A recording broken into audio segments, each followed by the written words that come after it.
आज 14 नवंबर 2024 दिन है गुरुवार। आप सभी का स्वागत है वीरेंद्र सिंह यूट्यूब चैनल पर। तो आज 14 नवंबर 2024 मध्य प्रदेश की 25 फटाफट बड़ी खबरें हम देख लेते हैं। आप वीडियो कहाँ से देख रहे हैं हमें कमेंट सेक्शन में जरूर बताएं। मध्य प्रदेश और बुंदेली और विजयपुर विधानसभा क्षेत्र में मतदाता का उत्सव मनाया जा रहा है। दोनों ही सीटों पर वोटिंग शुरू हो चुकी है। 5 लाख से ज्यादा मतदाता आज वोटिंग करेंगे। बुंदेली में 363 और विजयपुर में 327 केंद्रों पर मतदाता अपना कीमती वोट डालेंगे। इन मतदाता के केंद्रों पर मध्य प्रदेश करीब 2800 कर्मचारी और अधिकारियों के साथ ही सुरक्षा बलों को तैनात किए गए हैं। बता दें कि दोनों सीटों पर कांग्रेस और बीजेपी के बीच कड़ा मुकाबला है। विजयपुर सीट पर विजयपुर विधानसभा सीट में कांग्रेस प्रत्याशी मुकेश मल्होत्रा और बीजेपी प्रत्याशी रामनिवास रावत के आमने सामने।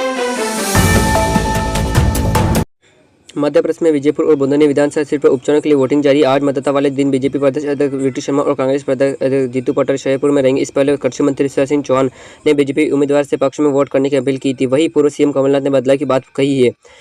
एमपी कांग्रेस अध्यक्ष जीतू पटवारी ने शाहपुर में कांग्रेस जिला अध्यक्ष अतुल सिंह चौहान के निवास पर रहकर मतदाता पर नजर रखेंगे। वहीं मतदाता में गड़बड़ी की शिकायत मिलने पर स्थानीय प्रशासन और निर्वाचन आयोग देवउठनी 11 पर वेदपूर्ण चतुर्थी के बीच भगवान महाकाल भस्म आरती में साधु श्रृंगार किया गया। भगवान महाकाल के भस्म पर विष्णु तिलक दिखाई दिया। भगवान श्री गणेश के रूप में उन भक्तों को दर्शन दिए। इस प्रकार के अद्भुत दर्शन वर्ष भर में एक बार देखने को मिलते हैं। महाकालेश के दरबार में कल सुबह होने वाली भस्म आरती में पहले भगवान महाकालेश के भाग सुखे मेव अमीर गुलाब चंदन आदि से श्रृंगार किया गया है। महाकालेश मंदिर पुजारी राम गुरु ने बताया भगवान महाकाल के दरबार में पट खुलने के बाद दूध दही से स्नान। मध्य प्रदेश के दोनों विधान सीटों पर हो रहे उपचुनाव में सबसे रोचक बात देखने को मिल रही है कि महिला काफी उत्साह है और खासतौर विजयपुर विधान सीट पर महिला बड़ी संख्या में घर से बाहर निकलकर मतदान कर रही है। दोनों विधान सीटों पर उपचुनाव में 5,22,000 मतदाता अपने मताधिकार का प्रयोग करेंगे। सीहोर जिले के बुंदेली और शाहपुर जिले के विजयपुर विधान सीट पर उपचुनाव आज दोनों विधान सीटों पर हो रहे हैं। जो उपचुनाव में शाम 7 बजे तक मतदान किया जा सकेगा।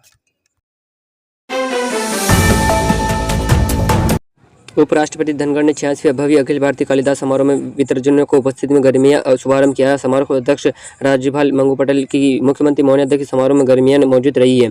उपराष्ट्रपति जगदीप धनखड़ ने कहा कि अद्भुत प्रतिभा के धनी महाकवि कालिदास के अमर कृत्य मानव तथा प्रकृति अद्भुत संबंधों का अनुपम उदाहरण है। महाकवि का रचना देश के अमूल्य सांस्कृतिक धरोहर है। अखिल भारतीय कालिदास समारोह का गरिमा मध्य प्रदेश की राजधानी भोपाल में मंगलवार की सीएम मोहन यादव की अध्यक्षता में अहम कैबिनेट बैठक हुई। इस बैठक में 5 फैसलों को मंजूरी दी गई। इसमें सबसे ज्यादा एमपी को विकसित राज्य बनाने के उद्देश्य में विकसित मध्य प्रदेश 2047 विजन ट्राइमेट तैयार करने और 30 जून व 31 दिसंबर को सेवानिवृत्त होने वाले कर्मियों को एक वेतन वृद्धि का लाभ देने का फैसला लिया गया। साथ ही इस आधार पर पेंशन का निर्माण भी किया जाएगा।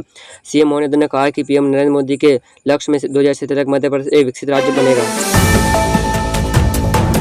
मध्य प्रदेश के बुंदेली और विजयपुर विधान सीट पर उपचुनाव के लिए वोटिंग शुरू हो गई। सुबह 7 बजे से शाम 6 बजे तक ये वोटिंग चलेगी।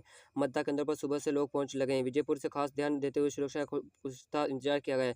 दोनों सीटों पर कांग्रेस और बीजेपी में टक्कर देखने को मिल रही है। विजयपुर में एक दिन पहले हुई विवाद को देखते हुए भारी सुरक्षा बलों को तैनात किया गया है। बुजुर्ग से लेकर युवा हर वर्ग के लोग मतदान की ओर पहुंच रहे हैं। कुछ लोग से ग्वालियर टैक्स बचाने के लिए शहर के नगर निगम को अनोखा तरीका निकाला। इस तरीके की चर्चा पूरे प्रदेश में हो रही है। दरअसल ग्वालियर निगम ने अब डीजल पेट्रोल उत्तर प्रदेश की झांसी में खरीदेगा। अनुमान लगाया गया है कि इसमें निगम को सालाना 2.20 करोड़ रुपए की बचत होगी। 11 नवंबर को हुई निगम परिषद की बैठक में यह फैसला लिया गया। बैठक में कांग्रेस और बीजेपी के दोनों ही दलों को पार्षदों इस प्रस्ताव का समर्थन किया गया है। आंकड़ों के अनुसार मध्य प्रदेश की तुलना में उत्तर प्रदेश में डीजल पेट्रोल पर वेट छिंदवाड़ा में 2 बुजुर्ग महिलाओं को भेड़ ने पीड़ित हो गई थी। महिला ने बहादुर से उसका मुकाबला किया। पहले भेड़ ने एक महिला का हाथ को चबा डाला तो दूसरी महिला ने भेड़ के मुंह को दबोच लिया। अब सीएम मोहम्मद ने बहादुर महिला भुजली बाई को फोन लगाकर शाबाशी दी। भेड़िए के हमले में घायल बहादुर महिला भुजली बाई से सीएम मोहम्मद ने बुधवार को फोन पर उनसे बातचीत और उनका हाल चाल जाना। सीएम मोहम्मद ने भुजली बाई को 1 लाख रुपए की राहत राशि दी और इलाज।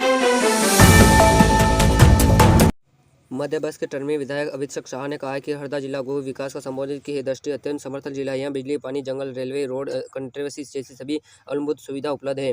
हरदा जिले के गोभी क्षेत्र का विकसित संभाव को देखते हुए उस क्षेत्र के निवेशकों के लिए गोभी सम्मेलन का आयोजन किया गया। नगर होटल हवेली गार्डन में हुई इस कार्यक्रम में स्वरोजगार योजना के तहत लाभ वितरण में सही किसानों को संगठन कार्य में रखा गया है।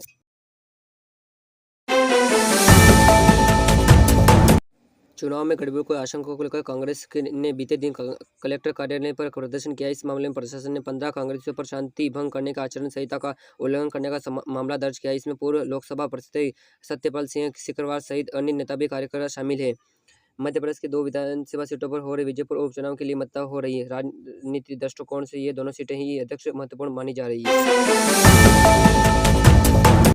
गौतमपुर विधायक मनोज अग्रवाल के नेतृत्व में कांग्रेस कार्यकर्ताओं एवं पदाधिकारियों ने महाप्रबंधक कार्य जमुना कोतवा क्षेत्र का 11 नंबर को घेराव का ज्ञापन सौंपा। ज्ञापन में उल्लेखित कर अवगत कराया कि जीवनदायक अमरकांड खुली खदान में निजी कंपनी के ठेकेदार स्थानीय किसानों को स्थानीय मजदूरों के साथ दुर्व्यवहार करने के साथ ही अन्य रोजगार भी उपलब्ध नहीं करा रहा, साथ ही सुरक्षा उपकरण कार्यकर्ता मजदूरों को उपलब्ध नहीं कराया जा रहा है। वही कंपनी में सुप्रीम कोर्ट ने बुधवार को बुलडोजर एक्शन पर मध्य प्रदेश समेत राजस्थान उत्तर प्रदेश पर तीखी टिप्पणी की। कोर्ट ने फैसला सुनाते हुए कहा कि अधिकारी राज्य नहीं बन सकते, वह तय नहीं कर सकती कौन दोषी। इस मामले में सुनवाई जस्टिस बिहार गवई ने जस्टिस के.वी. विश्वनाथ की बेंच में की थी। सुनवाई करते हुए जस्टिस गवई ने कहा है कि अपना घर तो अपना आंगन हो, इस ख्वाब में हर कोई जीता है। इंसान दिल की यह चाहत है कि एक घर सपना कभी नहीं टूटे।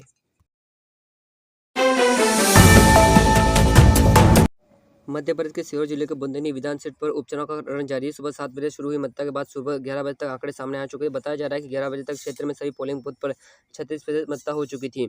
वहीं 9 बजे तक आंकड़े के अनुसार 16.90% मतदान हुआ था, जबकि पहले इसे 17 नवंबर 2023 की सीट पर मतदान में सुबह 9 बजे तक 14.33% वोट पड़े थे। इसके हिसाब से अनुमान लगाया जा रहा है।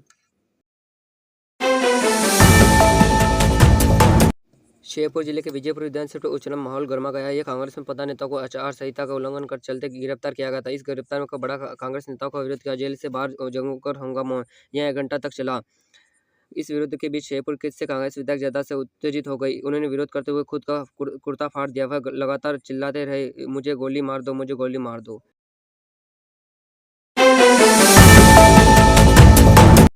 शेरपुर के विजयपुर क्षेत्र में गोरदा गांव में दबंगों ने पोलिंग बूथ पर फर्जी मतदान करने का प्रयास किया। जब पीठाधीश अधिकारियों ने उन्हें रोकने का प्रयास किया तो दबंगों ने उनकी मारपीट कर दी। मारपीट में पीठाधीश अधिकारी गंभीर रूप से घायल हो गई और उन्हें अस्पताल में उपचार के लिए भर्ती कराया गया है। कांग्रेस अध्यक्ष जीतू पटवारी ने शेरपुर प्रवेश करने से पुलिस से रोक दिया। जीतू पटवारी राजस्थान में छलावाड़ से शेरपुर आ रहे थे, जबकि कुशवाहा बॉर्डर पहुंचे तो पुलिस ने रोक